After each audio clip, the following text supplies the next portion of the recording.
同埋引出佛性啊，呢兩方面咧，我哋都係講咗啦啊。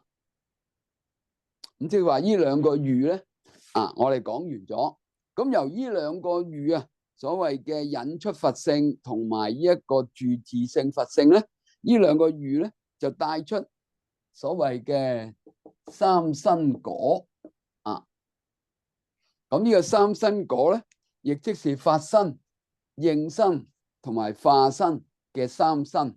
咁於是喺呢個三身果上面咧，又有三喻又有三個喻去表達呢度裏面由嗰個兩種因，即係話呢個住佛性嘅住自性嘅佛性嘅因，同埋引出佛性嘅因，呢兩個因咧所帶出嚟嘅三身果，咁又有所謂嘅三個喻。咁我哋睇，佢話為若此兩因故，嗱，兩因就正話所講嗰兩種佛性嘅因佛說三身果，咁於是乎咧就有佛果啦。呢個三身嘅佛果，佢話一者因住自性佛性，故說法身。意思就話法身就係由呢個以住自性佛性為因而引申所謂有法身呢個情況。咁法身有四種功德，咁於是佢就話啦，喺個法身上面咧，我哋可以從四種功德去睇呢個法身。咁跟住佢就話，是故第七說拜霸果真金喻。咁所以就有一個拜霸，即係啲爛布去包住個真金呢一個咁嘅比喻啦。咁然之後咧，就話喺個法身上面，喺個比喻裏面嘅法身咧係有四種功德。咁邊四種咧？咁我哋睇啦。佢話四功德者，一自性有，自性有亦即是話個法身本身係自性有，即係本來就所謂嘅自性清淨本有嗰一種咁樣嘅情況嘅呢個法身，咁所以叫佢自性有。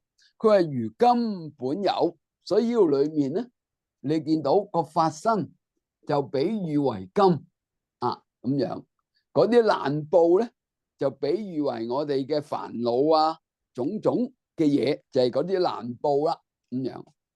咁所以話自性有就係指個金係原來就係本有咁樣。佢話非所造故，呢個金唔係一種造作出嚟嘅嘢，佢本來就存在，就等於法身嗰一種自性佢就本來就係清淨咁樣嘅意思。好啦，第二就係清淨啦。佢話以金本淨，塵垢不能染污咁就比喻咧，呢度裏面金嘅嗰種清淨咧，係客塵唔能夠將佢染污唔會溝有呢種雜質咁嘅意思。佢係第三，為一切功德所依處。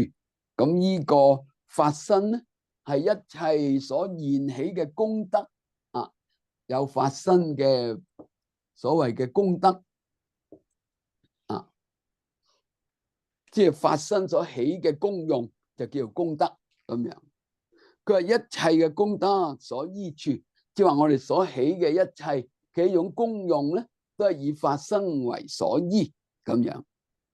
佢話如金能招，如金能感種種貴物，就好似金咧係能夠去做出種種矜貴嘅物件即係等於我哋講金額金冠諸如此類唔同嘅金嘅器物，咁呢啲嘢咧都係好值錢嘅，都係好所謂高貴嘅咁樣，所謂貴物啦。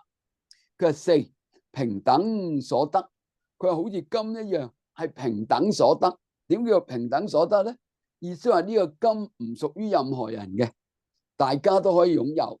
你有錢人又可以擁有，窮嘅人都可以擁有，所以就話呢一個金咧係呢一種平等所得，所以佢話為一切眾生並同應得，即係話大家一齊都可以獲得呢啲咁樣嘅金嘅。啊，你有錢人又可以儲金，啊窮嘅人都可以儲金噶嘛，咁樣咁所以佢就話平等所得。佢係如金無的主嗱，所謂無的主咧，啊呢個的咧個意思咧，啊唔係一個語助詞嚟嘅，唔係一個連接詞嚟嘅。呢個的係指個紅心，就叫做的，啊即係射箭嘅箭靶嗰個紅心就叫做的咁樣。所謂無的，即係冇目標咁嘅意思。啊，紅心就係個目標嚟噶嘛，咁樣。咁所以呢度裏面咧，佢話並冇無的主，意思就話個金冇一個目標嘅主人嘅，即係話唔係有一個特定嘅目標。等於我哋成一般口頭嘅用語叫無的放矢啊嘛，係咪啊？有冇聽過啊？無的放矢，矢就係解支箭啊嘛。啊，無的即係冇個紅心，你就去射支箭，即係亂射咯，冇目標，亂咁射，咁就叫無的放矢啊嘛，咁樣。咁所以呢度裏面佢就話金無的主咧，就指個金咧冇一個特定嘅目標嘅主人嘅，個個人都可以擁有咁嘅意思。佢話眾人共有，因此咧大家都可以共同擁有佢，隨其功力修者即得。即係隨住大家嘅用功努力咁肯修行嘅人咧，就能夠獲得啦。就等於我哋話大家呢個金咧，亦都係一樣無的主。只要你肯勤奮工作，咁你就能夠賺取到呢啲金錢啦。咁個金咧就係情況亦都係一樣。佢話故說法身猶如真金啦。咁所以咧就將嗰個法身咧比喻為真金咁樣。咁所以呢度裏面第一個三身裏面嘅法身就用個金作為比喻啦。咁所以就好似呢個法身咧喺個眾生上面，就好似呢一個真金咧喺個蘭布裏面包裹住嘅嗰個情況一樣啦。咁就會好啦。跟住二者，即係第二意思，即係話呢一個因引出佛性，故說應身啦。因為佢由兩種因去成就呢個兩種因去成就呢個三身啊嘛，咁樣。咁呢個住自性嘅話就成就法身，而呢個引出佛性嘅因咧就成就呢個應身啦。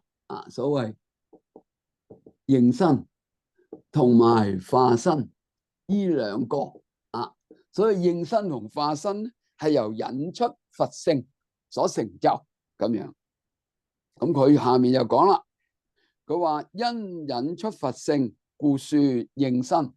即係由呢個引出性嚟到講嗰個應身啦。佢話應身亦都有4種功德。咁佢話是故第八說如貧賤女人有轉輪王胎。咁即係話用呢個轉輪王嘅胎嚟到做一個比喻啦。咁樣雖然嗰個女子係好貧賤但係佢嗰個胎咧就好矜貴啦。個胎就指轉輪王嘅胎，就比喻所謂嘅佛性。呢個胎就比喻佛性。咁所以佢就用呢一個作為比喻。咁我哋睇佢係4功德者。咁究竟呢個應身嘅4種功德係咩意思咧？佢就話一依止。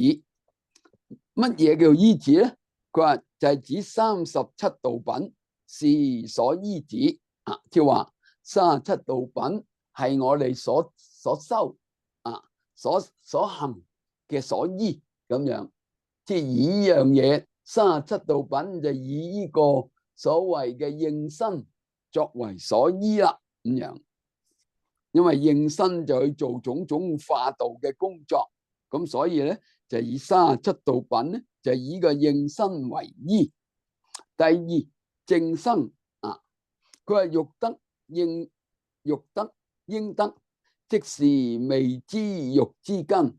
意思就話，當一個轉輪王啊，嗱，如果假如轉輪聖王啊，最後尾修行嘅話，轉輪王最後尾修行可以成佛噶嘛，咁樣都咁，所以呢度裏面咧，喺最開始嘅37道品咧，就比喻佢修行嘅階段啊，修行嘅階段啊，咁樣咁，所以就話依止，即係話喺佢成佛嘅話，要依止37道品去修啊。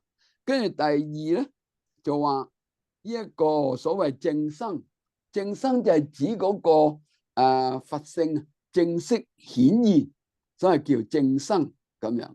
咁所以就叫做未知欲之根啦，啊，即係話我哋想得到，或者係將來會得到，咁啊叫欲得，或者叫做應得，啊，應得即係將來會得，就叫做應得。佢話即是未知欲之根，意思就係你未曾知道啊，但係你好想去知咁樣。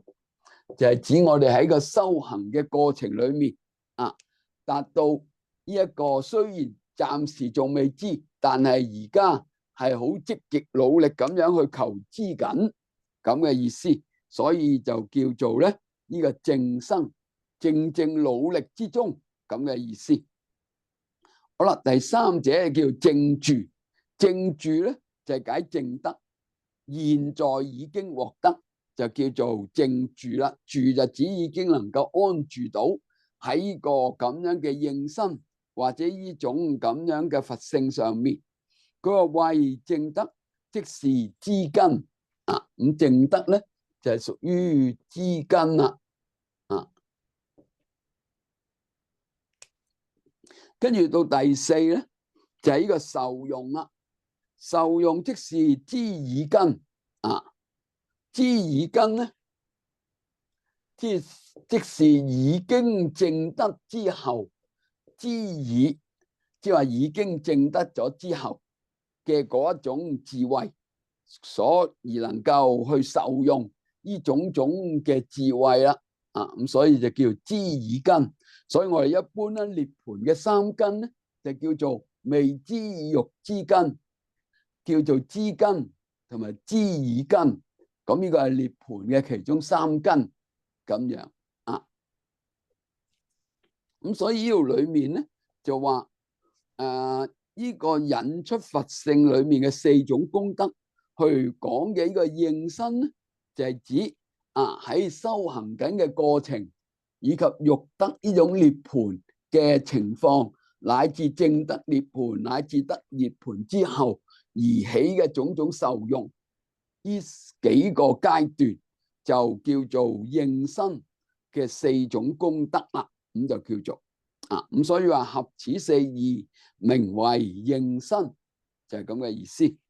佢話如跟住比喻咯，將呢一種情況比喻入嗰個轉輪王裏面，就好似喺個胎裏面嘅轉輪王亦都有呢四義啦。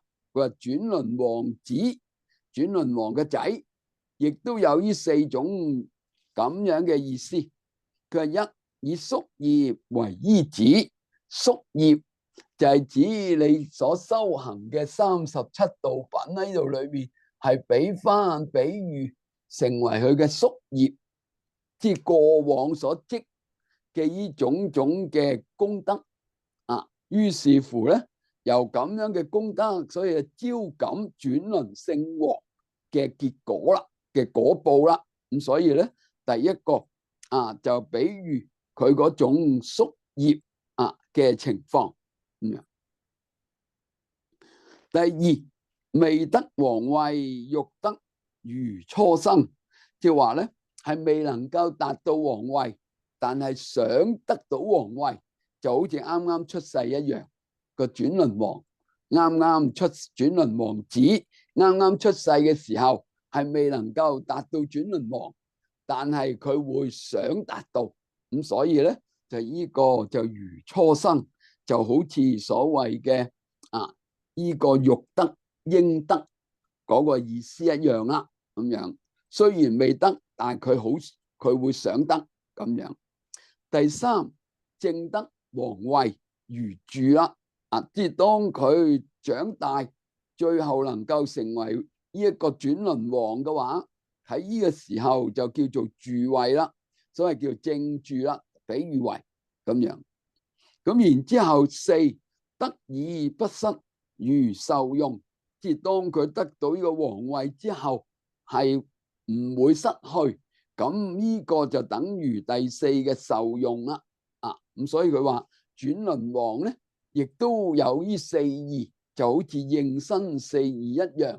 所以就話就好似貧女裏面有呢個轉輪王嘅胎嗰個意思嘅四義相比係差唔多啦。咁樣咁所以變咗大家咧就可以將呢度裏面嘅四義依止、正生、正住同埋受用呢四樣嘢去相比於呢一個所謂宿業作為依止、初生乃至到正得呢個王位，以及得咗呢個王位之後而不失嘅受用啦。咁樣咁所以呢度裏面咧，佢話是故應身以胎中輪王為喻，所以就話將嗰個應身比喻為喺胎裏面嘅轉輪聖王一樣啦，亦都好啦。去第三裏面，因引出佛性，浮出化身。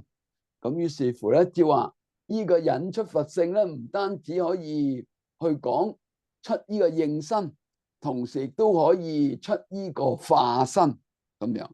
咁喺個化身上面咧，佢話就有三種事即係顯現嘅三事。第一叫做有相，所謂有相咧，呢種相係一種假相一種幻相佢係如水中月，好似喺水裏面嘅月影一樣。佢係以影相為體故，就透過呢一種幻相作為本質嘅啫。咁所以化身咧，亦都係一種咁嘅幻相嚟嘅啫。冇一個實在嘅本質咁樣。第二，由功用故功力故，功力就指所謂功用啦。雖然係一個幻相，但係佢有種種嘅作用。咁所以佢話以宿願所作故，呢個宿願就係指過去嘅本願，即係話由佛修行發菩提心一路累積到成佛，於是乎就佢由佢過去所做嘅呢種種嘅菩提心嘅宿願所做嘅事，而家咧由呢一種咁嘅宿願力，就會自然現起去做作種種利益教化眾生嘅事業。咁呢個咧就係化身嘅功用啦。咁就係咁樣。佢三有始有終佢話故第九立無終佛像為譬就有始有終所以就建立咧，就好似我哋喺個帽裏面能夠去鑄造一個佛像一樣。嗰個帽裏面嘅佛像，其實個佛嗰個金像已經做成啦，不過仲未曾將佢打開咁解嘅啫所以喺個帽裏面嘅佛像一樣咁樣。佢話呢度裏面所謂嘅三事係咩意思咧？咁樣咁下面嘅釋咧就有解嗰個三事係乜嘢。佢話三義者，呢個三義咧應該係對應翻上面嘅論文，就係化身三事，就叫做三義啦。咁樣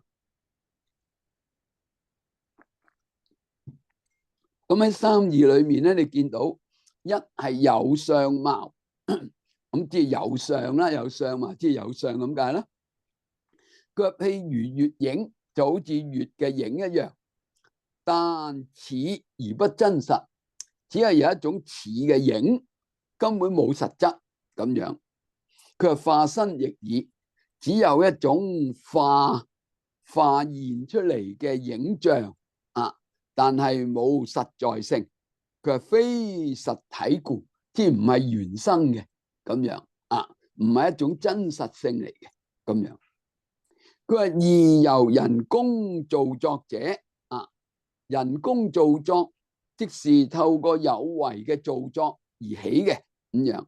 佢話譬化身宿緣所起，就好似化身係以往所造作嘅呢一種願啊，願力啊所做嘅事業而能夠而家現起嘅一樣咁樣。咁所以佢就話咧，係宿緣所起，就係人工造作嘅情況相似啦。第三就名有始有終咧，就係指譬化身隨緣變化啊。呢個化身咧係隨住佢嗰個條件因緣而起種種變化，所以喺咁嘅變化裏面咧係因應嗰個條件啊而有始有終啊。咁所以佢話故能有始有終，咁樣去起呢一個化身去做作種種化事啦，咁就會咁。所以裏面夾埋咧，就好似個帽啊，個帽同嗰個金像啊，個帽同佢係相似啊，用個帽所倒出嚟嘅似嗰個金像，咁所以個帽同金像咧，個金像就係用個帽，個帽就係似呢個化身啦，咁樣個帽就似嗰個化身一樣，係同佢相似，所以用個帽嚟到做一個咁嘅比喻，就係咁嘅意思啦。咁就會咁可以夾埋呢度裏面咧，就講完咗有關嗰個九種喻啊，同嗰個啊法身如喻同埋佛性呢三樣嘅關係啦。咁就講完咗。咁跟住下邊咧，佢話又再以三義故顯此三身啊。咁於是乎又用三義去顯示呢個三身啊。三義裏面就係指法身、應身同埋化身呢三義啊，去顯示啊呢個所謂三身。以三義之中，第一個就叫做甚深義啊，第一叫甚深義咁樣。咁至於第二個咧，所謂應身咧，就叫做細用廣大啊。應身就係講佢個細用係廣大啊，而嗰個化身就係講佢大悲為本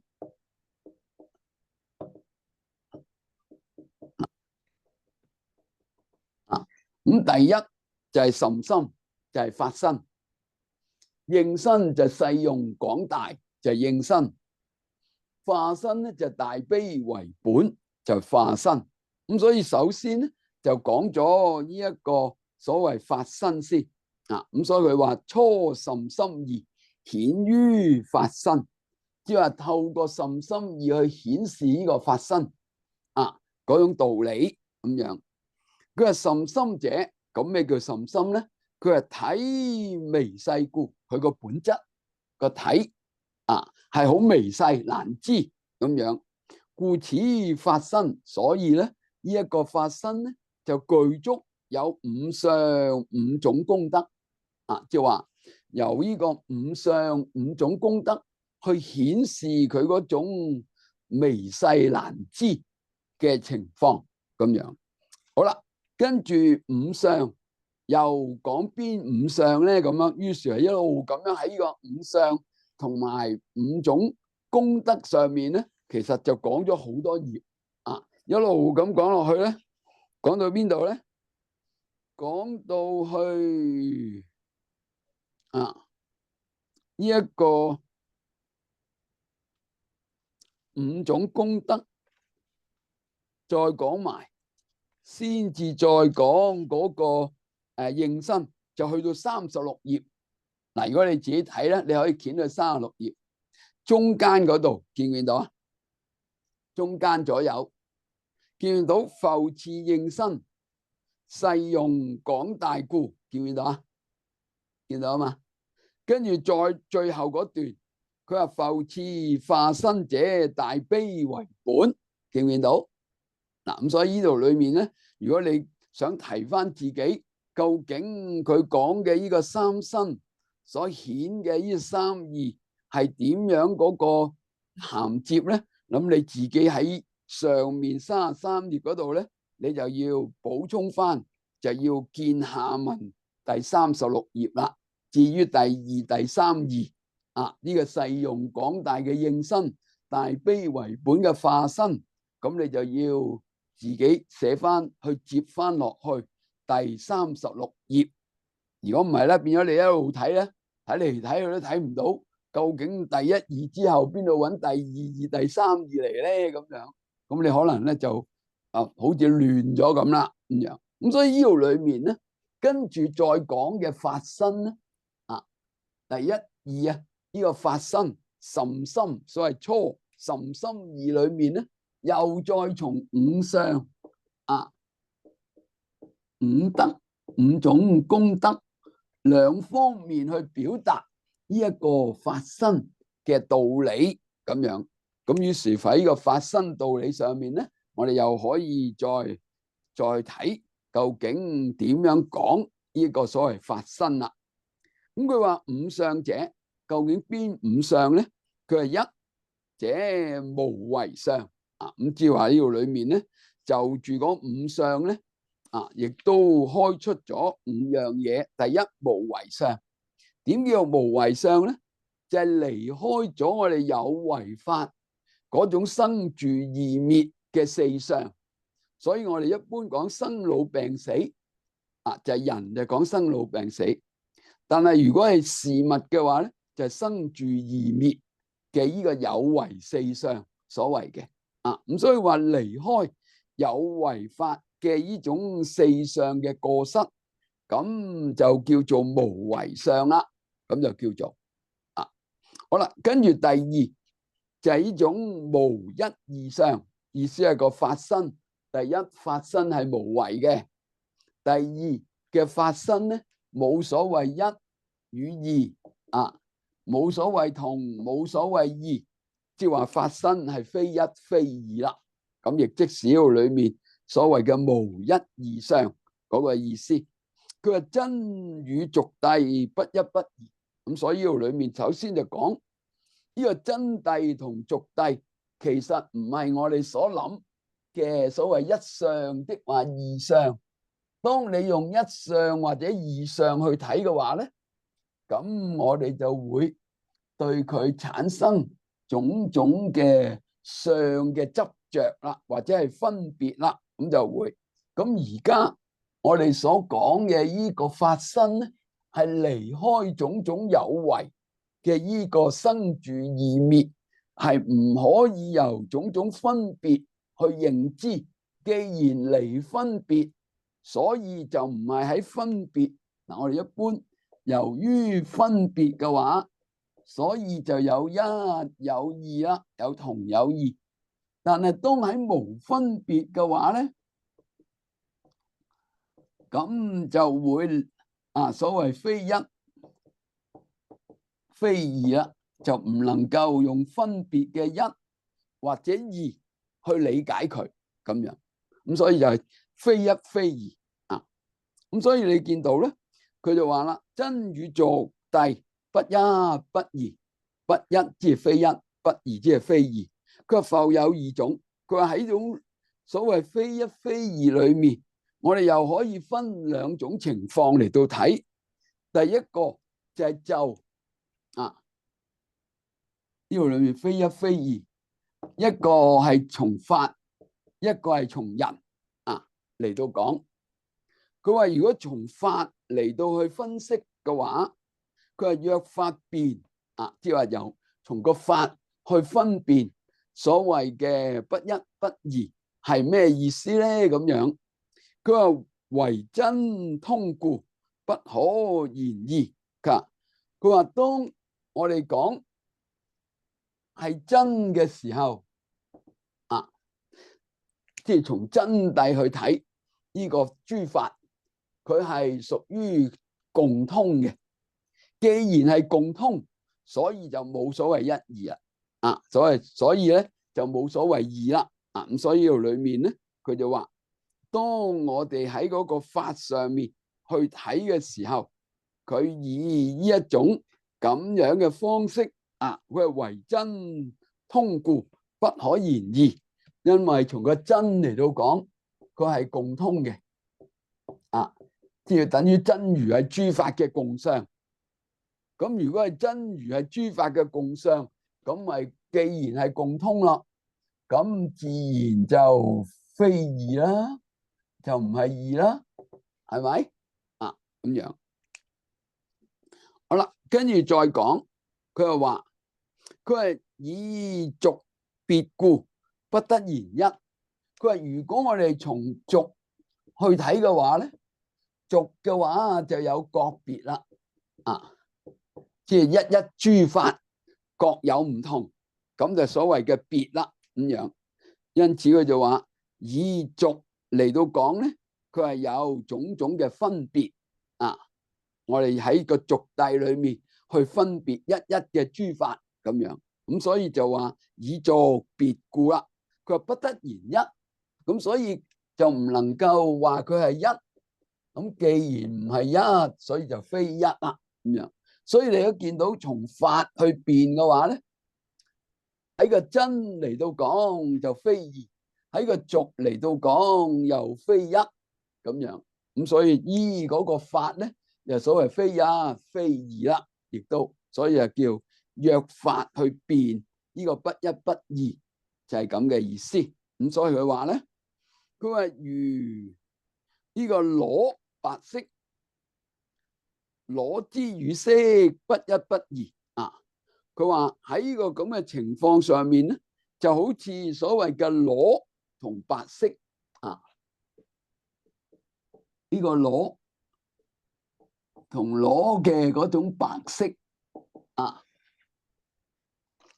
裸白色，其實呢個裏面係兩樣嘢嚟嘅，一樣嘢係裸，一樣嘢係白色，係嘛？但係我哋講裸嘅時候，其實就唔係白色咯。講白色嘅時候就唔係裸咯，係嘛？咁當裸白色嘅話咧，咁就非一非二噶咯，又唔係裸，又唔係白色，又唔離裸，又唔離白色。你話裸又唔得，你話白色又唔得，你話離開裸又唔得，離開白色又唔得，咁樣。咁所以咧喺度裏面佢所講呢一個所謂嘅裸之與色嘅不一不二嘅情況，佢若言異，假如我哋話係唔同嘅話，咁啊見取裸白色時，不應得於裸解。嗱，如果你話係裸白色，佢係二嘅話，假如你認為佢係二嘅話，呢兩樣嘢夾埋，你話係二嘅話咧，咁當你理解呢個裸同白色嘅時候，你話係唔同嘢嚟啊嘛，所以當你理解白色嘅時候，咁你就應該理解唔到係裸啦，因為呢兩樣嘢係唔同嘅嘢嚟啊嘛，你都話明二咯。咁所以當你去理解白嘅時候，你就唔能夠理解個裸啦，咁樣。咁所以就話咧喺度裏面，佢話若二者見取裸白色時，不應得於裸解。即係當你取着裸嘅白色嘅時候，咁你就唔應該去理解呢一個裸啦，你只係理解緊白啫，咁樣，因為兩樣嘢二啊嘛，咁樣。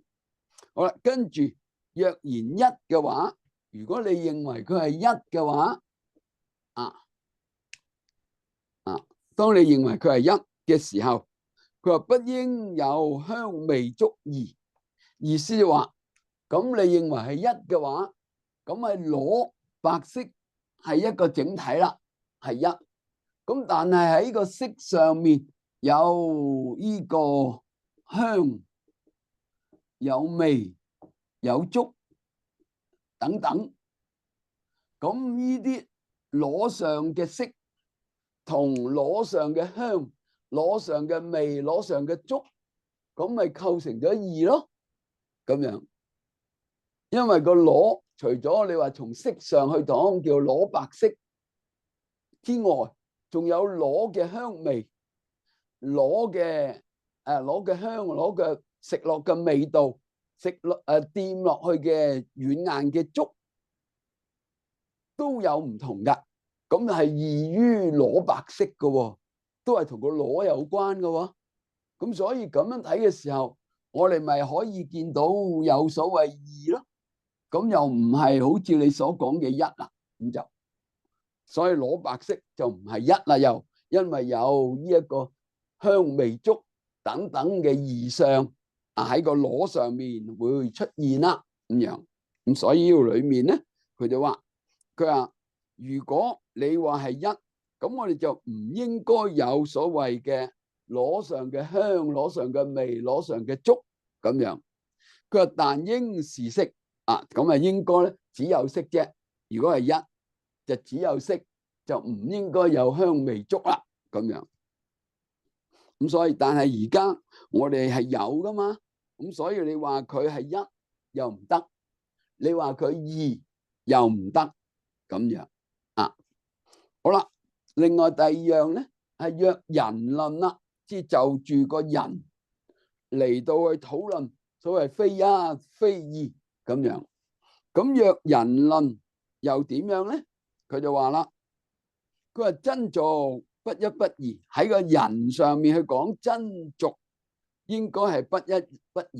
佢話若真與俗係一嘅話，即係喺人上面去睇真諦俗諦係應該不一不二嘅。點解咧？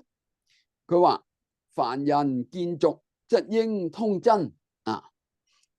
佢話如果你話真與俗係一嘅話，真與俗係一凡人去見到呢一個俗嘅話，應該就等於個真啦，咁就會凡人佢係俗噶嘛，俗嘅話，如果同個真係一嘅時候，咁俗就等於真啦。咁所以咧，呢度裏面咧就非一因為而家真同俗係唔同噶嘛。咁樣凡夫雖然見到世俗，但係通唔到，見唔到真實噶嘛。如果你話一，應該就等於見到真實，但係而家唔係。咁所以話凡人見俗，則應通真啦。如果你話一，佢就應該可以由俗而通向去真，係相同噶啦。佢話若通真者，應是聖人。佢話如果你話凡夫能夠可以通達呢個真諦、真如等等嘅話，咁呢個凡夫應該係聖人啦。呢個時候，因為你凡夫能夠通到真實啊嘛，通到真如啊嘛，係咪啊？咁樣，佢話以不見真故，但係我哋而家知道凡夫見唔到真如不見真。佢話故知不一，所以我哋知道咧唔係一嘅，非一咁樣。好啦，另外若然二者，調翻轉咯。假如你話呢一個聖者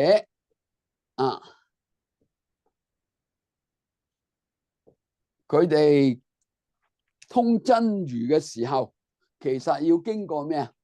聖者要通達真如嘅話咧，係要通過世俗諦，由世俗而證真咁樣。咁所以佢就話啦，佢話聖人見俗不應通真啦。咁所以話，咁喺聖者嚟到講，當佢見世俗諦嘅時候，就唔應該能夠通向真啦。通向唔到啊。如果你話佢係義嘅話，咁所以就話非義啦，唔係義，因為世俗聖者係要透過世俗嘅諸法而能夠見到真實噶嘛。我哋而家都係喺個諸法上面見到嗰種空性啊嘛，係嘛？喺個諸法眾緣和合嘅世間嘅有為上面見到個真實啊嘛，咁樣。咁所以如果你話佢係義嘅話，咁我哋就唔可能喺世俗嘅事物上面見到真實啦，咁就變成咗。咁所以佢就話咧，如果係義嘅時候，聖人見世俗就唔應該通向真實啦。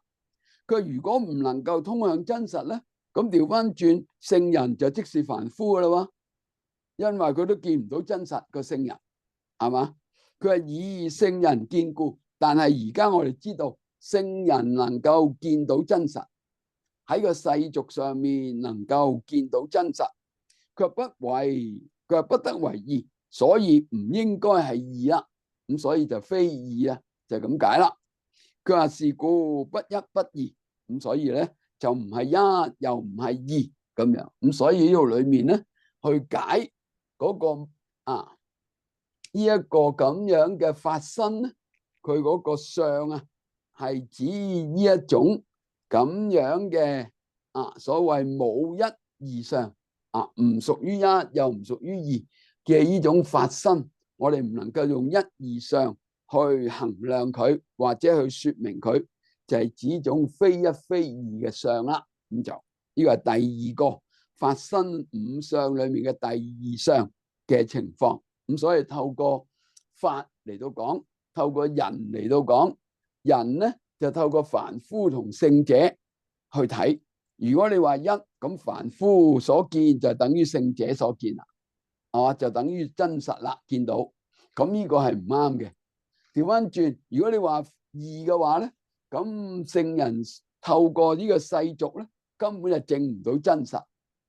咁如果證唔到真實嘅話咧，個聖人根本就只能夠係凡夫，唔能夠叫做聖人啦。但係而家唔係，聖者可以證，可以知呢一個真實，透過喺個世俗裏面嘅諸法能夠證到真實咁樣。咁所以咧，我哋就話佢又非義，咁所以就從呢個非一非二相咧去睇嗰個所謂嘅法身嘅五相嘅第二相啦。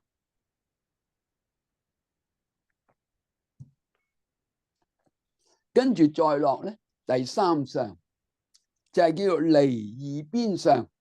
所謂離二邊，就係指離呢一個所謂嘅有或者冇離呢一個所謂正或者邪種種嘅對立嘅二邊。咁所以呢度裏面咧有二邊嘅呢一種對立咁所以一般嚟到講，二邊就同我哋所謂嘅分別係有關。二邊咁中道咧離二邊嘅話就能夠達到中道。中道咧又同我哋嗰個無分別嘅智慧所知所見係有關。咁所以呢度裏面又講法身就離呢種分別嘅二邊，而能夠證呢一種中道嘅情況。所以咧喺個法身嘅第三相咧就叫做離二邊相啦。喺個離二邊相上面咧所謂嘅離二邊相裏面咧，佢就分為六種嘅離二邊咁樣。呢度裏面嘅六種嘅離二邊咧，佢係引自邊度咧？就引自《寶積經》就引《寶積經》裏面所講嘅內容。《寶積經》裏面有所謂13中道咁呢度裏面13中道之中咧，就引咗後面嗰六種啊，即係喺後面嘅六種嘅中道，13中道裏面嘅後六種。咁所以咧，如果大家要去更詳細嚟到睇嘅話咧，咁你就要參考呢一個《寶積經》裏面嘅嗰個中道啦，嗰個含義。而中道裏面咧，就由嗰個呢度裏面咧就引咧，就由嗰個虛空喻嗰度開始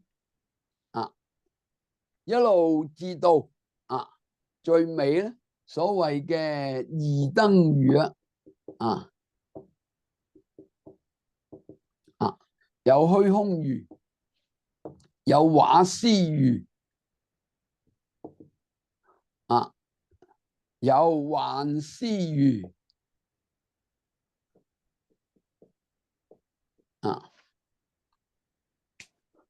有兩目相揩喻兩目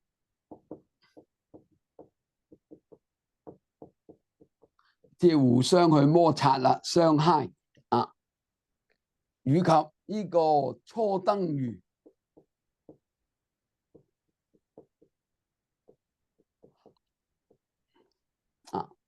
或者初燈喻、二燈喻咁樣咁所以加埋咧，一就虛空喻，二就畫師喻，三就幻師喻，四就兩目相揩喻五就初燈喻，六就係所謂二燈喻咁樣。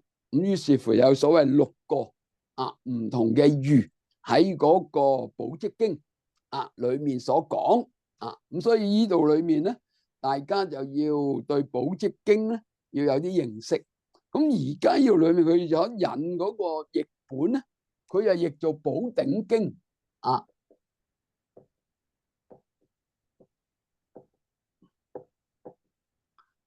就譯做《寶頂經》。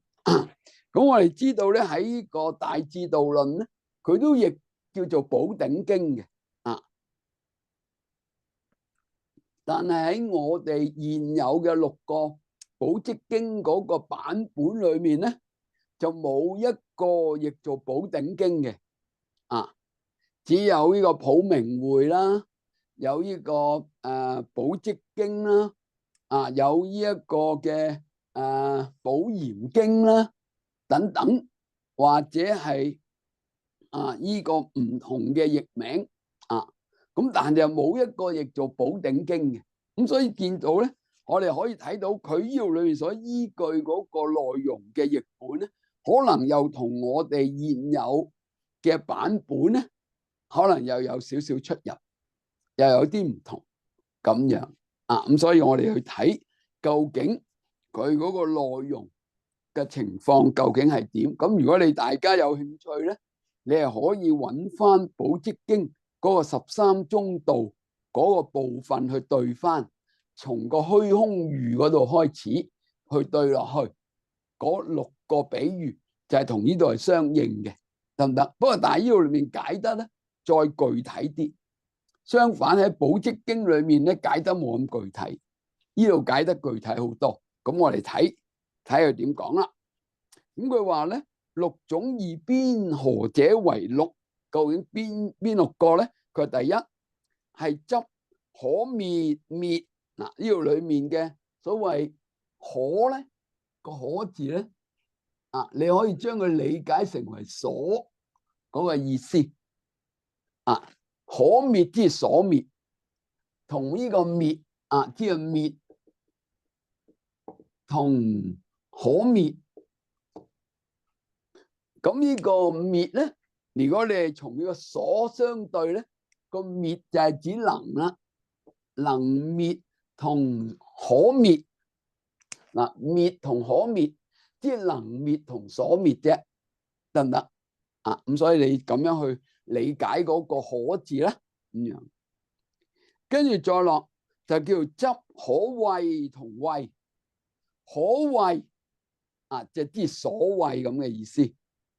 畏咧，即係能畏咁樣，即係畏呢樣嘢同所畏呢樣嘢咁咩叫畏同所畏咧？嗱，當你見鬼，你驚唔驚啊？見鬼啲鬼咧就叫所畏啦，嚇親你嘅嗰啲嘢就叫所畏。個人啊俾佢嚇親，咁個人就係能畏，得唔得？即係你自己就係能畏，嗰隻鬼就係所畏，嚇到你半死咁樣，係嘛？咁所以咧就有所謂嘅可畏同畏啊。咁呢個可畏同畏咧，咪用畫思喻咯。啊，呢個畫思喻喺呢個寶積經裏面嘅畫思喻，去到華嚴經嘅畫思喻就好出名啦。華嚴經嘅畫思喻就係嘛，就話呢個三界啊，就係供畫思啊嘛。啊，我哋嘅心能夠造作一切嘅嘢啊嘛，就係咁樣啊嘛，就好似個畫師畫一切嘅嘢出嚟。啊，呢個所畫嘅嘢咪就叫做所現起嘅種種嘅景咯，明唔明？我哋嘅心就係能夠好似係個畫師咁樣，能夠去畫呢一個種種嘅景物，就係個心所畫嘅對象咁樣。咁所以嗰個對象咧，其實係個心嚟嘅啫，明唔明？咁所以究竟個心同個對象嘅關係應該用乜嘢去表達咧？咁如果你用翻唯識去睇嘅話，喺古老嘅唯識學裏面，呢一個心能夠畫出嘅影像咧，佢就用個顯現嚟到表達。嗱，即係喺個心裏面能夠畫嘅嘢，就係指個心能夠顯現呢種種嘅景。啊，個心能夠透過個心嘅活動去顯現出種種嘅景。呢度裏面咧就用個畫師嘅比喻，就個心就係個畫師，個畫師所畫嘅畫就係個景啦。啊，就等於你嘅心所見到嘅影像，你發夢嘅時候嗰啲影像啊，咪呢啲所謂嘅景咯。你發夢嘅景象邊個整出嚟噶？咪你個心咯，係嘛？所以個心能夠顯現種種嘅景，所以佢就用個畫思喻嚟到做一個表達啦。咁就會咁跟住咧，又再用幻思喻。嗱，畫師就一個去造作，個畫師可以畫畫。幻思咧就係用個魔術師去幻化出種種嘅假象咁樣，但係嗰個假象咧，我哋當唔當佢係真嘅咧？咁樣，咁於是乎又有所謂個幻師去幻化嗰隻畫像，個假象，個假象如果係老虎，咁嘅老虎啊食咗個幻師，最後尾嘅老虎同個幻師都冇咗，都冇埋。嗱，呢個比喻咩咧？就比喻唯識裏面景無故色無，得唔得？當個景係冇嘅話，個色都冇埋，就等於個幻師幻化出呢個景出嚟。而呢個景當佢係冇嘅同時咧，個幻師嗰個幻都係冇嘅，個幻師都冇埋，食咗個幻師啊嘛。由嗰隻老虎食咗隻幻師，咁就嗰隻虎又冇，個幻師又冇，咁樣啊？呢個咧又另一個比喻。咁所以你發覺咧，佢喺呢度裏面去解說嗰個幻嗰個比喻咧，似乎係嚟得更加徹底同埋深刻，而結合咗唯識嘅某啲道理嚟到去表達啊。咁所以我哋慢慢咁樣睇落去，同佢有關嘅嗰個內容，咁去到喺嗰個所謂執可執執，就知能執同所執，跟住執有正同邪，咁啊呢個係兩木相揩遇啊，相揩遇啦，咁就叫做兩支木喺度摩擦嘅嗰個比喻啦。啊，咁最後尾啊，兩支木都燒晒，兩樣嘢都冇埋，正與邪都消除咁樣。到第五咧就執有作無作啦。啊，有所作為，呢個無所作為啊。咁呢個就係叫燃燈喻啦，所以點着眼燈就叫初燈咁樣。第六個就執不可執不生同生啊，執住係唔係一齊生，或者係同一齊生。後邊個一字咧，應該係屬於下一行嘅。你將最後嗰個一字撥翻落去下一行，就係一執可滅與滅者嗰個一字嚟嘅，應該得唔得？即係將個一字調咗落去下邊，咁於是佢就開始去解呢六種二邊嘅第一種啦。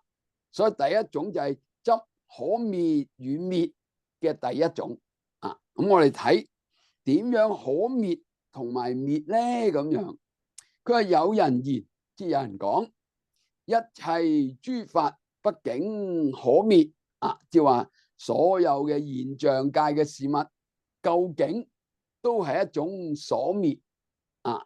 即係呢個諸法最後尾都係被消失啦，所滅即係被消滅咁樣啊！呢個裏面，當我哋講一切諸法係一個所滅嘅時候，就好似有一個能滅喺度咁樣，由一個能滅去將某啲嘢變成所滅咁樣啊，有一個咁嘅關係喺度，有能滅同所滅。咁如果諸法係一個所滅，咁就有樣嘢就叫做滅啦。嗱，呢個滅咧，我哋一般就講咩叫滅啊？就係涅槃啦。涅槃叫做滅啊嘛，係嘛？涅槃就叫做滅帝嗰個滅啊嘛。咁好似就因為涅槃，一切諸法就會被消失啊，就被去摧毀咁樣。於是乎，當有人執住呢個一切諸法係一種所滅，而涅槃就係滅嘅話咧，於是啲人就好驚涅槃啦，就驚個涅槃嘅滅咧，能夠會令一切嘢會消失，所以就會產生一種恐懼啦。咁就會，所以喺呢度裏面咧就話啦，一切諸法畢竟可滅，佢是名一邊，咁就叫做某一邊嘅執着，即係所滅嘅一邊嘅執着。佢話畢竟滅盡即係究竟都係全部消失滅盡就係所謂涅槃啦。呢個就係滅盡，是名為空。咁所以呢種涅槃咧令到所有嘢都會消失嘅話，其實就叫做空啦咁樣。咁所以咧，啲人就好驚空啦，啲小乘人就好驚空，因為空就會滅一切法因為佢執住呢種涅槃嘅空係能夠滅一切嘅諸法，所以咧佢哋就有一種好強烈嘅呢種恐懼喺裏面。咁所以話咧，復是一邊，即係話佢執住有兩邊，一邊就係諸法嘅被滅，一邊就係指空就係能滅。咁所以有兩邊嘅執着，佢係因此二邊嘅偏執而生怖畏。由於喺呢兩邊，一個係所滅，一個係能滅，喺呢兩邊上面咧去執着而產生恐懼啦。咁樣，佢係為離此二邊嘅偏執，即係為咗要令佢離開呢兩邊嘅顛倒嘅執着咧。佛說諸法不有故，非可滅所以就話佛陀就話呢個一切諸法非有，既然非有啦，仲有乜嘢可滅咧？咁樣佢話不無故非不滅，但係諸法又唔係冇，但係諸法又唔係有咁樣。咁所以佢就話啦，由於不有，咁就非可滅；由於不無，咁故又非不滅。咁樣唔係冇，咁係有，有嘅話咪知就滅咯。咁樣，但係你話諸法唔係有嘅時候，咁就非可滅，又唔係可以滅咁樣。咁於是乎咧，就有非滅非不滅咧，是名中道啦。咁故法立虛空譬，即係虛空嘅譬喻啦。咁樣，即係話喺虛空嘅比喻裏面，佢又唔係滅，又唔係唔滅咁樣就因為喺個虛空上面呢種諸法唔係有，但又唔係冇咁樣，有得嚟啊，佢係冇，冇得嚟佢又有咁樣。咁所以你就話喺度裏面咧，如果你執住佢係滅，或者執住係所滅都唔啱。咁所以佢話佢非滅非不滅啦。呢個就係所謂中道。咁跟住佢就引個經，就係《寶積經》嚟到說明，或者係佢裏面相關嗰個意思啦。佢話所以寶頂經云，所以喺個寶頂經裏面有咁樣講，即係《寶積經》、《寶頂經》即係《寶積經》啊。佢就話啦，迦葉，譬如有人怖畏虛空，即係譬如有啲人啊，佢驚咗呢個虛空啊。呢個係講緊小乘人啊，佢驚呢一個所謂空啊，咁樣。佢話隨空叫呼，隨空即係揼心口啊，咁樣揼住個心口喺度大聲咁叫啊。佢話作如是言，就係咁樣講啦，喺度揼拍住個心口一路咁講。佢話善友，汝等為我除此虛空，即係話哎呀，我啲好朋友啊，唔該你同我消除咗呢個虛空啦，咁樣除此虛空，將呢個虛空消除咗佢啊，唔該你，我好驚佢啊，咁樣。佢話迦葉，跟住佛就對迦葉講啦，於汝意云何啊？你點樣睇咧？你點理解咧？咁樣。佢話此空為可除否？佢話呢個咁嘅虛空嘅空可唔可以消除啊？咁樣。迦葉就言啦，佢話不可世尊。佢話唔得，佛陀咁樣。佛言迦葉，佢話若有如是沙門婆羅門，佢話假如有一啲咁樣嘅修行人啊，咁嘅沙門，或者有啲咁樣嘅婆羅門嘅修行嘅人，怖畏性空，即係話好驚呢一個諸法嗰種本質嘅呢種空。佢話我說是人失心狂亂，我就話俾大家聽，呢個人咧係傻嘅咁樣，失心狂亂，即係話佢黐咗線啊，亂晒龍咁樣。點解話佢呢個人亂龍咧？咁就話啦，佢話所以者何？點解啊？迦葉，一切諸法並是說空方便。佢話所有嘅諸法咧，都係作為我哋講空嘅一個手段，咁樣意思即係話所有諸法都係空噶啦，咁樣。咁既然所有諸法都係空嘅話，咁你對諸法驚唔驚？你對諸法就唔驚，但係你對空就好驚。咁你係咪癲嘅咧？你咁樣，佢意思就話，其實諸法，所有諸法都係空噶啦。你話我好驚空啊，你同我抌咗佢啦，咁樣。咁但係其實你對諸法你又唔驚，但係你係只係驚個空咁樣。其實諸法就係即空啊嘛，離開諸法根本冇所謂空，冇空可言。所以你驚空，咪即係等於驚諸法咯，係嘛？但係你又話我諸法我唔驚啊，我好驚空咋咁樣。咁所以佛陀就話呢個人咧，其實就黐咗線啊，梗係咁嘅原因啊，就係咁講啦。咁所以佢就話咧佢話一切諸法並是說空方便。若畏此空，佢話如果你係驚呢個空嘅話，佢云何不畏一切諸法咧？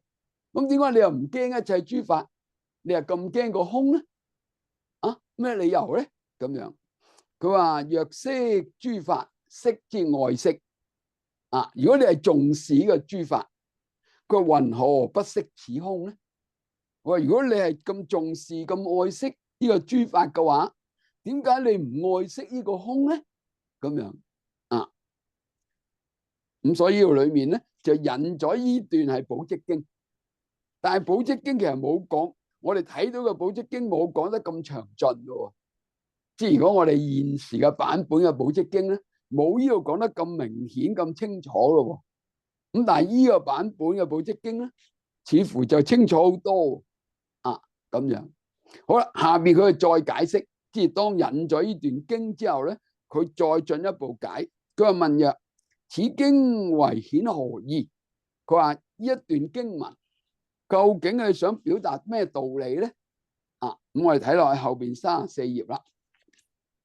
佢就話啦，答曰：為是一切諸法本性，非有，故說法空。佢話為咗要顯示所有諸法嘅本質都係呢種非有啊，所以咧就講呢個法係空。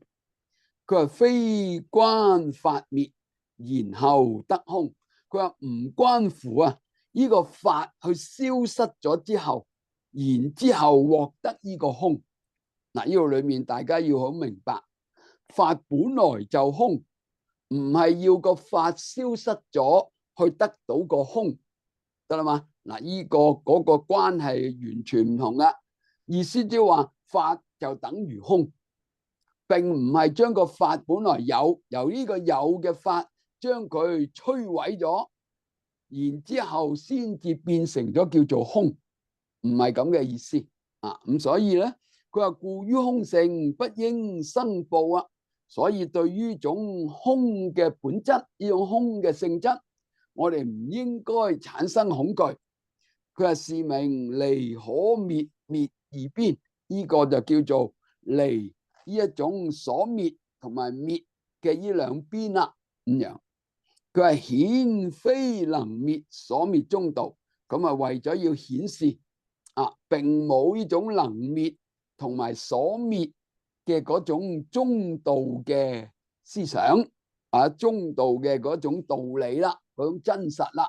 咁樣嗱，呢個咧就第一個就用咗虛空喻去表達，以為個空係能夠摧毀呢個諸法，令到佢變成咗滅咁樣，以為呢種滅啊係能夠消除呢個諸法，令到諸法變成咗滅啊咁樣。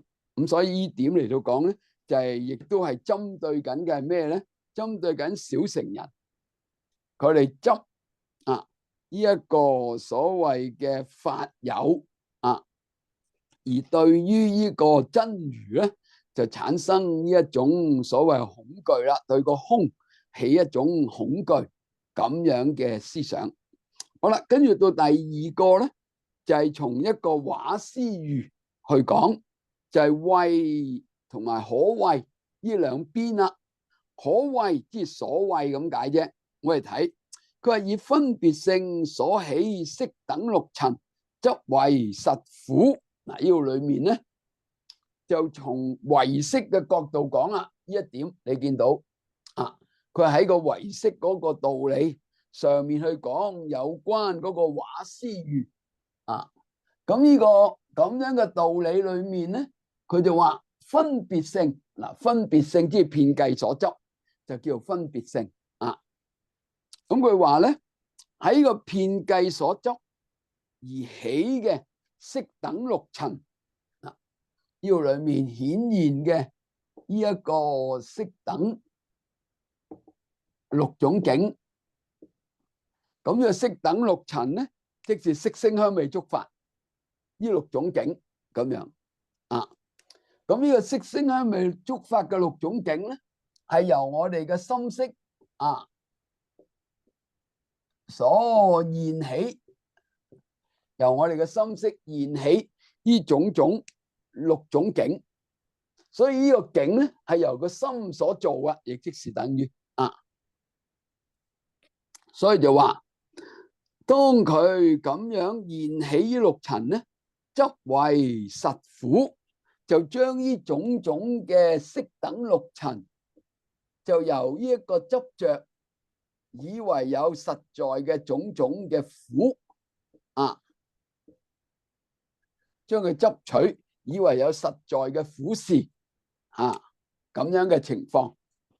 跟住作佢話視為一邊，佢話呢個咧係屬於一邊嘅執着，以為有實在嘅苦種種嘅事。好啦，跟住生怖畏心復為一邊。嗱，所以呢度裏面你應該斷句嘅，你自己斷咗句佢，即係話視為一邊，呢度斷句。然之後生怖畏心復為一邊，咁啊另外一邊啊，咁啊夾埋咪二邊咯。所以起嘅嗰種恐懼嘅心係另一邊啊，咁樣。佢話此事因依他性執分別性。嗱，你見到咧，佢話呢度裏面咧係因為呢個依他性，因呢個係依他而去執着，呢度裏面係屬於分別性啦。呢個分別性就係指所謂遍計所執性。嗱，如果你用翻真諦嗰個道理嚟到睇嘅話咧，真諦嘅唯識裏面所有嘅境，一切嘅境都屬於遍計所執，得啦嘛？咁所以咧，所有嘅心識嘅識都係屬於依他啊，個識就係依他，能夠認知嘅心就係依他。而所對着嘅境就係遍計所執，咁所以你見到佢就係根據呢個咁樣嘅關係嚟到表達啦。佢話因依他性執分別性，即係因應我哋嘅心呢種原生嘅心識而起一個分別啊，一種執着嘅分別啊，就執住呢個分別性嘅境啦。嗱，呢度裏面。執住分別性就係只執住六種境啊，適等嘅六境咁樣，跟住再講啦。由咁嘅緣故，執住呢個分別性嘅境，佢係於中計有實苦，所以就執住有實在嘅苦嘅六種境喺裏面，而生怖畏，而喺嗰個心上面起一種恐懼啦，咁樣。咁所以呢一個所實苦就係所怖啦，佢所驚嘅。而呢個依他嘅心咧，就係能怖啦，能夠怖畏嘅心，能怖嘅心對所怖嘅境咁樣啊。所以咧，佢就用咗呢個做一個比喻嚟到表達，就係咁解啦。佢話為離此二邊，偏執欲顯中道故，即係為咗要離開呢種所謂嘅可畏同埋能畏嘅呢兩邊咧而能夠表達嗰個中道，所以佛陀就講畫師為喻啦，就講呢個畫師喻。佢話迦葉，嗱，呢度裏面跟住再講咧，佢唔講寶頂經啦，佢因為上面講咗係寶頂經啊嘛。所以下面咧，其實都係寶頂經。佢係迦葉，譬如畫師作羅剎像，就好似一個畫家，一個畫師，就畫咗一啲羅剎鬼嘅畫像一樣咁樣。佢話像甚可畏，嗰個畫像咧好得人驚，哇！張牙舞爪咁樣，隻鬼嚇到癲，一見到咧真係心都寒埋咁樣。好啦。佢話畫師見像，嗰個畫師見到自己畫完嗰幅畫之後，見到嗰幅畫自己俾幅畫嚇親自己畫噶嘛，畫完之後望到，哇，好驚啊，好驚，我唔敢翻屋企咁樣咁於是乎咧，佢畫咗個畫像之後，自生怖畏，自己產生恐懼。佢話覆面不敢看，揞住塊面。唔敢睇嗰個畫像，好驚啊！我唔敢睇啊咁樣。佢話失心癲狂，佢話因而咧就發癲啦，自己咧哇俾個啲畫像嚇到傻咗咁樣。佢話迦葉啊，佢係如是凡夫，佢係一個咁樣嘅普通人，由自所作色等諸塵。嗱，講翻我哋唯識所現咯，一個普通凡夫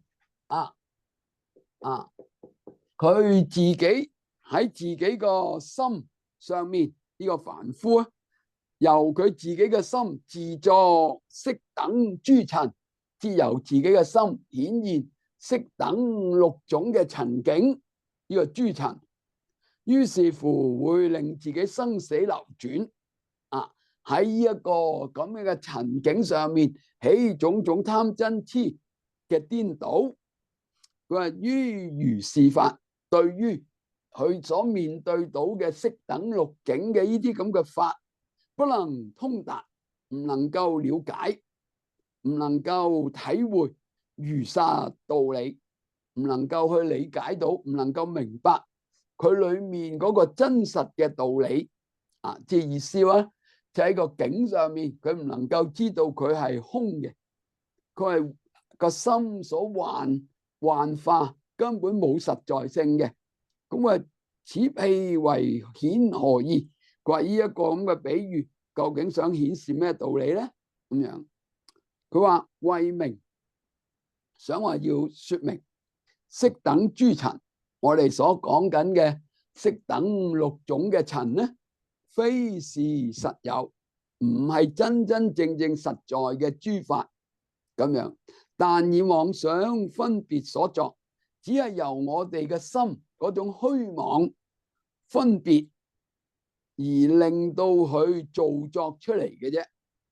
所以咁樣嘅塵境其實係冇嘅，所以唯色無境啦。呢度所講緊嘅就係唯色而無境啦嘅意思，就等於佢話如彼畫師自分別，就好似嗰個畫師自己嘅心所起嘅一種分別嘅活動啊，作羅剎惡象，所以就做咗個羅剎幾個惡魔咁樣嘅畫像。佢係見還生怖，見到之後自己翻轉頭咧，反而咧產生恐懼。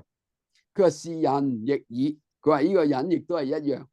佢話自於空中而生呢個怖畏，就喺嗰種空冇實在嘅性質嘅嘢上面，反而產生種種嘅恐懼啦。咁樣嗱，咁所以呢度裏面咧，你見到第二個呢一個所謂嘅畫師喻咧，就係咁嘅情況啦。啊，咁呢個畫師喻，如果你配合唯識嗰個真諦所講嗰個三性嘅道理咧，其實你係更加容易明白嗰個境就係分別，個心就係依他，由個依他嘅心現起分別嘅境，而對呢個分別境唔能夠理解，而產生顛倒，所以生死流轉不斷啊，或者係會對個境咧迷惑住我哋嘅心，而產生虛妄嘅顛倒嘅情況一樣啦。咁所以下面咧就對呢兩個喻咧，就喺個色上面咧去分析佢。佢就話啦，初一即第一個喻，譬若聲聞小乘說，即係話呢個虛空喻咧，呢個比喻咧係就住聲聞人呢啲小乘人嚟到講嘅。佢話此第二譬若大乘說，至於第二個畫師喻咧，係就住大乘人嚟到講嘅。咁樣佢話云何如此？點解會係咁嘅咧？佢話以小乘人於真如中不索集故，即係話小乘人對於真如嘅道理，佢唔能夠時時咁樣去收集、索集，即係不斷咁樣學習、收集。即係由於冇對真如啊，去咁樣去收集啊，只係收四諦啊，苦集滅道去觀諸法，就冇觀嘅真如理咁樣。佢話故生怖畏，所以咧就對個真如嗰種空咧，佢就產生恐懼啦，所以就驚個空去滅咗個諸法啦，咁就會。相反，大乘人咧就能夠索集空，故不生畏。相反，大乘人咧就對個空係不斷咁樣收集，因此咧佢知道諸法就係呢種空。所以由於收集，佢就唔驚啦咁樣。佢係如獅子子，就好似獅子嘅仔啊，獅子仔啊，真係一樣。聞獅子吼，不生怖畏啊，就好似獅子仔聽到個獅子喺度叫咧，佢唔會驚噶，就等於菩薩聽到佛講呢一個諸法皆空，呢個菩薩唔會驚噶，一樣，因為菩薩聽慣咗佛講諸法皆空啦嘛，所以咪唔會驚咯。咁樣，佢話若不了分別依他而成，佢話如果唔能夠明白依他同埋分別呢兩種自性嘅性質，則為實有，故被染污。嗱，當我哋如果唔能夠了解呢個遍計所執性同依他起性呢兩者嘅關係，就將嗰個分別性即係遍計嘅嘢咧，則為實有，所以就會被呢一種執着所染污，令到我哋產生一個顛倒流轉生死嘅呢個咁嘅情況啦，就會咁呢個咧就解釋咗第二個喻嘅嗰種道理，就同三性裏面嘅分別依他嘅一種唔能夠了解而起嘅一種錯亂啦。咁就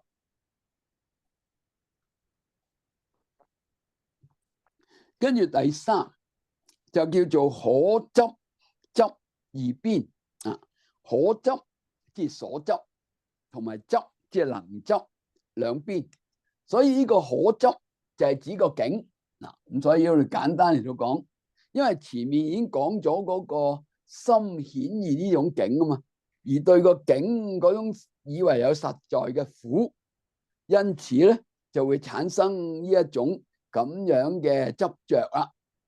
而喺度裏面咧，佢再進一步再講係點咧？就住呢個所執嘅境，同埋呢個能執嘅心，或者係叫識啦。能執嘅心識同所執嘅境，兩者以為有呢個咁嘅二邊，兩樣嘅對立。咁但係咧，呢個都係一種錯誤嚟嘅。佢話分別可執與能執，以為實有，即係話去對呢個境同埋我哋嘅心識分別咁樣去執着，以為實在有呢種心，同埋有實在呢種境等等嘅情況。佢話為離此二邊，就為咗要離開呢個以為有個識同個境兩者嘅對立嘅二邊咧，可以喺經裏面呢個經就指寶頂經啦，裏面就講叫幻思為喻啦，就講個幻思喻。幻思就係我哋嘅心識，個心識就係呢個咁樣嘅幻思啦。魔術師嘅幻思就變起種種嘅幻境啦，咁樣咁所以呢個裏面嘅幻境咧，喺個裏面就話呢一個老虎啦，呢一個幻思幻化出隻老虎出嚟，然之後隻老虎最後食咗個幻思，咁個老虎又冇，幻思又冇，最後咁呢個就比喻咧，喺呢個三性裏面嘅咩三性裏面嗰個分別性就相無，依他性就生無，所以境無故識無，由於兩種嘅無，故此能夠證入唯識啊。咁呢個唯識就係實性，就係真實嘅中道。咁所以咧，透過幻思喻咧，就去顯嗰種咁樣嘅唯識中道嗰個意思。咁我哋睇呢一段咧，係一個比較深嘅一個經文嚟亦都係一個好有味道對於理解真諦嘅三性裏面咧，一個比較深刻嘅描述而喺出邊其他嘅資料上面咧，就好少見到一個咁樣嘅描述嘅。咁所以呢段咧，值得大家去仔細啲去咀嚼咁樣。我哋睇啦，佢話迦葉嗱，佢話譬如幻思作諸幻象，佢話就好似幻思一樣，去造作咗種種嘅幻象一樣。咁其中呢個幻象咧，就所作虎等等啊，等埋其他嘢啦。咁就做咗隻老虎出嚟，咁樣呢個幻象啊，就顯現咗隻老虎咁樣嘅嘢出嚟。嗰個幻食幻師，最後尾隻老虎咧就食咗個幻師咁樣。咁所以裏面咧呢一個比喻咧，就我哋唔係咁明嘅。一般情況之下，唔知佢想講乜。呢個幻師所幻出嚟嘅虎咁呢個虎其實就係一隻叫做幻虎嚟啫，係嘛？幻師啊對幻虎係咪啊？都係幻咁樣。咁所以幻虎咧就真係分別性，係冇本質嘅。幻師咧就係原生性，係眾緣所起嘅一個個體嘅生命咁樣。由呢個幻師嗰種力而去幻化出隻老虎，就等於呢度裏面我哋嘅心識會顯現出色等六塵、色等六境，其實係同一個道理嚟嘅，得唔得？不過但係佢就用個幻虎，最嬲尾食咗個幻師，作為另一個層次嘅提升。呢個裏面就等於我哋喺唯識辯中邊論裏面講境無故色無，即係當個境係冇嘅時候，個色亦都冇。呢一句境無，就咪隻呢個虎係一隻幻虎咯，咪境無咯。喺境無嘅時候，咪覺得只有色有啊。所以境無嘅時候就係色有啦，咁樣。咁當色有境無嘅時候，個色好似存在，個境就不存在。喺咁嘅時候係初步嘅唯識智，叫做呢個時候就係初步嘅唯識智。咁樣嘅唯識智咧，就叫做無塵智，無塵境嘅智慧，亦即是唯識無境，得唔得？所以咧，當我哋覺得個境係冇，只有嘅係色嘅時候，呢個就能夠進入嗰個唯識智，又叫做無塵智，冇用塵境嘅嗰種智慧。當喺嗰個無塵智嘅時候，佢就會睇翻，當個境係唔存在嘅時候，何來仲有色咧？何來仲邊度揾個色去理解嗰個境咧？係嘛？因為個境都冇咯，咁何來仲有個色去理解緊個境咧？呢個時候就係個好似隻幻虎咧，去食咗個幻師一樣，就係呢個幻虎食幻師啦，咁就變成咗就係境無故色無咁樣。咁當呢一個境色都無嘅時候咧，就進入真正嘅唯識智嗰個唯識啦，咁就叫做咁。所以呢度裏面咧就講呢一番咁嘅道理啦。咁我哋睇佢就話譬如幻師作諸幻象，所作虎等還食幻師。跟住佢就講啦，佢係加攝，佢如是觀行比丘。觀行比即係修禪定，講修觀嗰種比丘。佢係隨觀一境，即係隨住我哋觀任何一個眼前嘅境，顯現為空故，我哋都可以知道呢種境嘅顯現咧係冇實在性嘅，為空。譬如喺禪定裏面觀青黃赤白，一切嘢都係青，一切嘢都係黃，一切嘢都係紅，一切嘢都係白。呢啲咁嘅境其實都係冇實在性嘅，隨住你嘅心去顯現，而嗰個境就成為青黃赤白噶嘛，係咪咁樣？咁所以佢就話啦，實無所有，虛無真實。所以實在嚟到講係冇嘅，佢係虛妄，唔係真實嘅嘢嚟嘅咁樣。佢話云何能離此二邊？我哋點樣能夠離開呢兩種嘅執着咧？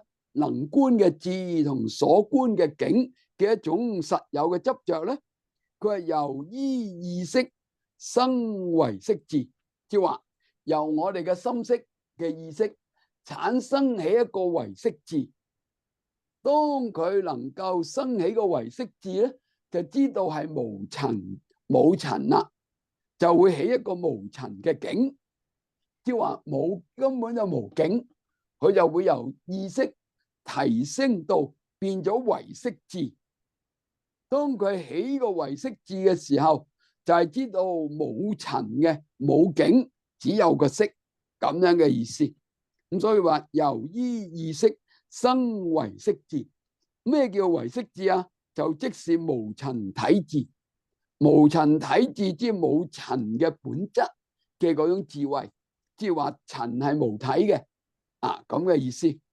佢話當呢個時候就係唯識智。若成喺度裏面咧，將個若成撥喺前面嗰度，即係話是為之唯識智若成。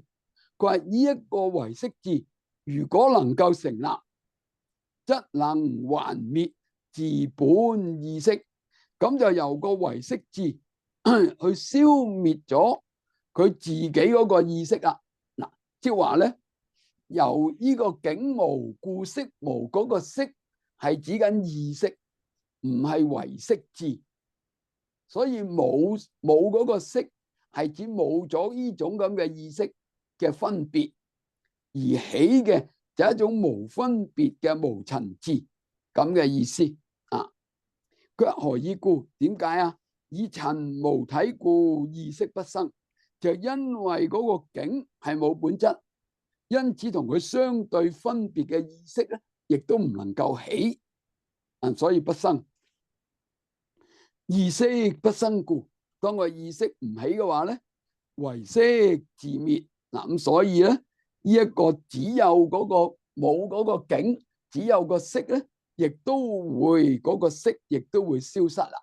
咁樣，佢話意識如幻師，所以呢度裏面個意識就好似個幻師一樣，唯識智咧就好似個幻虎一樣。當你知道個幻虎就係指緊塵係冇嘅，就係幻虎啦嘛。咁樣，佢話以意識能生唯識。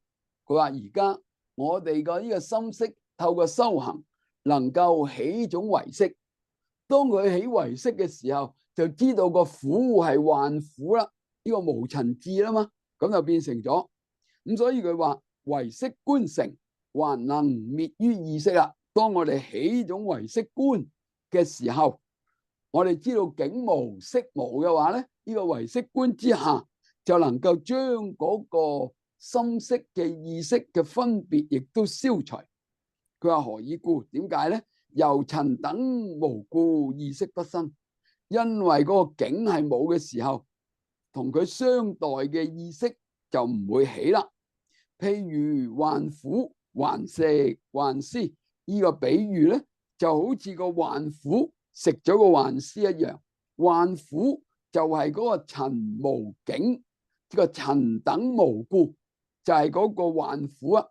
嗱，如果係虎嘅話咧，你以為有虎咧，咁呢個就係以為塵有實在嘅境，以為實塵嘅時候就變成咗虎。但係當你知道塵係冇嘅話咧，呢個就係幻虎啦。咁所以嗰個幻虎就指唯識智，知道係幻虎個境係冇嘅時候，佢就能夠食埋個幻獅，就係咁解啦。佢係如提婆法師說偈言，就好似提婆法師有一首偈頌所講咩啊？意識三有本，意識係我哋三有輪迴嘅根本。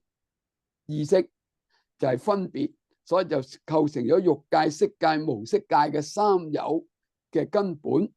佢話諸塵是其因，喺呢個過程裏面，種種嘅塵境就係令我哋起三有嘅因。佢話若見塵無體，佢話當我哋能夠知道嗰個塵境係冇任何嘅本質，佢話有種自然滅，有種即係三有嘅種，即係話三有嘅種子自然就會消失咁樣。所以我哋能唔能夠離開三有輪迴咧，就靠我哋能唔能夠了解個塵境係無體，就等於我哋知唔知道自己嘅心所幻出嚟嘅境，其實係冇實在性，就係呢一點嚟到睇啦。我哋今日就講到呢一度先啦。啊，因為都過咗好多時間啦，咁就啊，好，好，咁我哋就冇問題，就再見啦。好，拜拜。